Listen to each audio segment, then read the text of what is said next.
cuma 1 jam 2 jam. Saya bilang jangankan segitu, setengah jam atau seperempat jam atau 5 menit saya bicara kepada Anda gitu. Langsung saya bicara itu ya, saya kutip ayat-ayat Al-Quran, saya rubah mindset cara berpikir dia, dan mereka terbengong-bengong.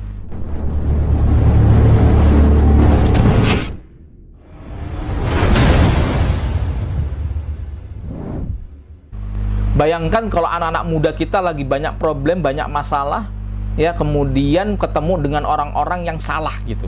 Salah dia dalam mencari guru. Ya, brainwashing itu secara tidak langsung telah mengubah pola pikir, ya, mengubah karakter anak-adik kita, langsung jadi dia.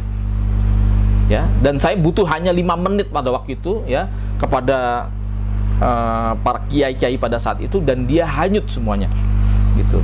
Nah, inilah yang membuat saya kemudian pemikiran-pemikiran ini sangat berbahaya dan tidak jauh lebih dahsyat daripada corona pada hari ini. Bahkan sampai ya kebanyakan ya orang-orang yang abai ya, yang kemudian menjadi korban pandemi ya, kena virus dan sebagainya, itu kebanyakan orang-orang yang kemudian salah cari guru, salah cari ustadz, mengatakan bahwa corona ini tidak ada, dia hanya dagelan saja, menyusahkan masyarakat dan sebagainya. Akhirnya pola-pola pikir seperti ini membuat mereka menjadi abai ya, mengabaikan prokes, prosedur kesehatan dan sebagainya. Itu karena cara-cara beragama yang Anda bisa lihat hilir mudik di sosial media.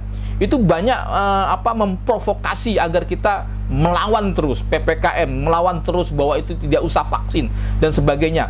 Dan memang belum ada penelitian bagaimana sebetulnya cara salah cari pengajian ini ya, salah cari pengajian ini ikut berkontribusi terhadap menyebarnya virus corona. Saya yakin tuh kalau diteliti, diadakan riset, itu juga cukup signifikan gitu. Karena kebanyakan teman-teman saya yang kena itu awalnya mereka abai dengan prokes-prokes seperti itu. Berangkat dari mana? Karena pemahaman agama. Inilah yang kemudian paham-paham ateis ini bermunculan di barat ya, subur dan sebagainya, karena menganggap bahwa agama ini menjadi problem. Ya, kenapa orang kok belajar agama jadi jahat? Ya, kenapa belajar agama jadi ekstrim? Ya, cara-cara berpikirnya menjadi nggak karu-karuan gitu. Akhirnya agama menjadi terfitnah, agama menjadi tertuduh. Ya, inilah benar apa yang dikatakan oleh beberapa seorang ahli hikmah yang mengatakan al-Islam muhjibul muslim. Terkadang keindahan Islam itu terkotori, ya, tercemari, terkontaminasi oleh orang-orang Islam itu sendiri. Gitu. Yang secara tidak langsung ya dia telah berkontribusi ya, secara tidak langsung dia turut peran serta ya untuk menyebarkan berita-berita hoax. Ya, ini sangat-sangat berbahaya. Makanya betul apa yang dikatakan oleh Rasulullah Shallallahu Alaihi Wasallam, halakal mutanatiun, halakal mutanatiun, halakal mutanatiun. Celakalah ya, celakalah orang yang ekstrim. Ya, tanatu ya, sikap-sikap ekstrim itu, celakalah orang-orang yang ekstrim, celakalah orang-orang yang ekstrim. Gitu. Itu Rasulullah sebutkan ya 3 kali. Karena apa? Karena memang orang ekstrimnya akan binasa gitu. Nah, kita hari ini akan terus ya, akan terus berkampanye ya, melawan virus-virus radikalisasi, radikalisme, kemudian virus-virus daripada ekstremisme ya, bahkan sampai menuju kepada sampai terorisme. Jadi yang mau saya katakan pada pagi hari ini adalah seseorang tidak ujuk-ujuk menjadi teroris sebelum dia melalui tangga-tangga yang namanya intoleransi dulu. Ya, yang kedua radikal, yang terakhir itu adalah tangga yang paling tinggi levelnya, yaitu adalah teroris. Seorang teroris itu sudah pasti intoleran dan sudah pasti radikal. Tetapi seorang radikal dan seorang intoleran itu belum tentu jadi teroris. Tapi kebanyakan para teroris, dia pasti akan melewati yang namanya tangga-tangga atau level-level ini. Ya, jadi dia berkarir dari sana. Kemarin saya diundang di Polda Maluku Utara. Ada 2 poluan yang bergabung dengan kelompok JAD, yang mereka siap katanya untuk menjadi pengantin. Ya, kata beberapa densus seperti itu. Ini poluan ya. Poluan ya, saya bahkan mantan anggota polisi 13 tahun ya, itu bisa terkena gitu, terkontaminasi ya dengan paham-paham seperti itu, padahal wawasan kebangsaan kita kurang apa gitu.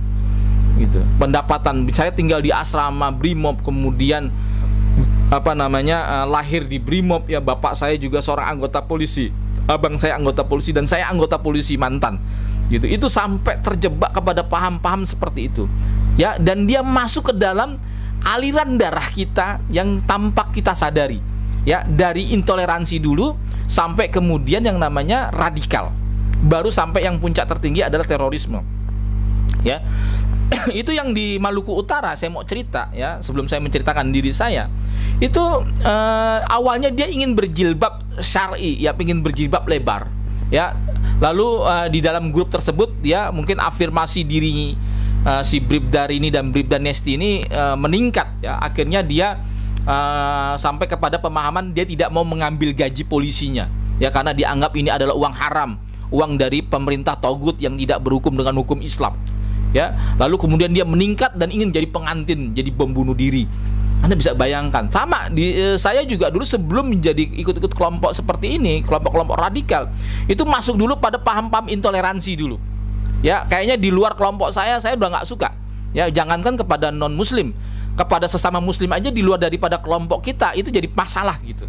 Ya, mengharamkan nyanyi Indonesia Raya, ya, mengharamkan nyanyi Padamu Negeri. Ya, awalnya ini bid'ah, ini tidak boleh, tidak ada dalilnya. Itu sudah disinggung oleh Profesor Masdar Ilmi, ya. Ini nggak ada dalilnya dan sebagainya. Akhirnya kita intoleransi di situ. Itu udah belum jadi teroris. Ya. Kemudian lalu itu meningkat, ya, jadi radikal. Pokoknya harus ini, pokoknya harus ini. Tapinya, harusnya, wah, pokoknya begitu aja sudah. Sampai kemudian meningkat, ya, masuk kepada kelompok-kelompok yang cenderung destruktif, yang teroris gitu.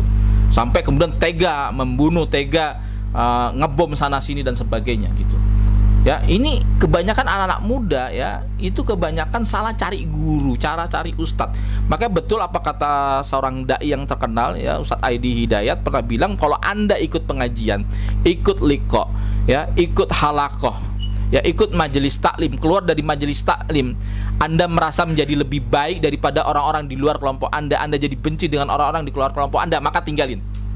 Karena sejatinya orang belajar agama itu, beragama itu adalah untuk meningkatkan keimanan kita, menjadi manfaat bagi orang banyak, ya, bukan menjadi problem, ya, menjadi troublemaker, ya, menjadi biang kerok, menjadi sumber masalah, bukan gitu. Jadi kalau Anda belajar agama, Anda jadi musuhan dengan orang-orang di luar kelompok Anda atau dengan keluarga Anda tinggalin. Itu untuk nasihat simpel aja itu, gitu. Nah, lagi kita lihat anak-anak muda sekarang hari ini yang sedang mencari hobo riasa, ingin eksis, ya, ingin hubut tamayus, ingin tampil beda, ya. Lalu secara pendidikannya, pembelajarannya tidak ada toleransi sedikit pun tasamu kepada orang-orang di luar, ya.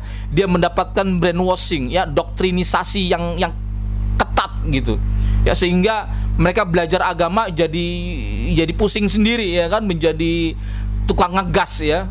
Itu kan banyak sekali di sekitar kita gitu. Nah, ini yang kemudian kita lihat, ya, mereka salah cari-cari guru nih, ya. Pembelajarannya itu nggak siap kalau kemudian diselisihi pendapatnya, ya, terpaku pada satu dalil lalu menafikan dalil-dalil yang lain, lalu menaikkan bendera loyalitas anti loyalitas kepada mukhalifnya, kepada orang-orang yang menyelisihi dia. Nah, kayak gini nih banyak di kalangan anak-anak muda di kampus-kampus, dan sangat mengerikan sekali, ternyata sudah merambah ke TNI, Polri dan sebagainya. Pak Ria Mizat Riyakudu pernah mengatakan di TNI itu ada 3%, Pak, yang punya paham-paham intoleransi dan radikalisme, yang nggak mustahil nanti naik karirnya menjadi ekstrim gitu, menjadi naik karir menjadi teroris gitu. Itu di Polri, temuan BIN, hasil riset BIN juga mengatakan ada 2% di Polri. Ya, kemarin saya ceramah di Gorontalo, ceramah di Polda Metro Jaya, ya, untuk memberikan pembekalan tentang intoleransi radikalisme. Itu udah ada yang protes-protes, Pak, ke saya, Pak, anggota polisi sendiri, bayangkan anggota Polri, ya, mengatakan dia ikut kelompok-kelompok yang namanya Salafi, ya, yang saya anggap itu namanya kelompok-kelompok Wahabi lah. Ya, dia mengatakan, Tat, itu nggak ada dalilnya, Tat, ini begini-begini. Coba bayangkan polisi sampai detail seperti itu. Ya, kasihan terjebak. Ya, makanya betul apa yang dikatakan oleh Pak di ketemuan BIN itu ada 2% di Polri. Ya, itu markasnya ada di daerah dekat Blok M Mabes Polri. Ya, kita sibuk nangkepin di hilir, tapi di hulunya nggak diapa-apain gitu. Kita masih sampai sekarang nih di sekolah-sekolah, di kampus-kampus masih memproduksi orang-orang yang berpikir ekstrim, toleran, ya, radikal. Ya, memang belum sampai teroris gitu, tapi berpikir-pikir ekstrim itu ada gitu. Ini sangat mengkhawatirkan. Bahkan di kalangan ASN, 1 dari 10 ASN kita itu udah terpapar. ya. Bayangkan satu dari 10 ya, 10, satu dari 10 ASN kita terpapar. Bahkan nggak sampai di situ, di kalangan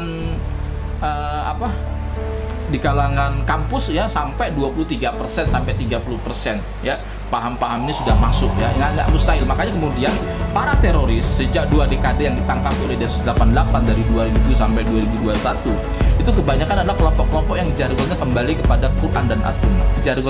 Jargonnya kembali kepada Quran dan As-Sunnah.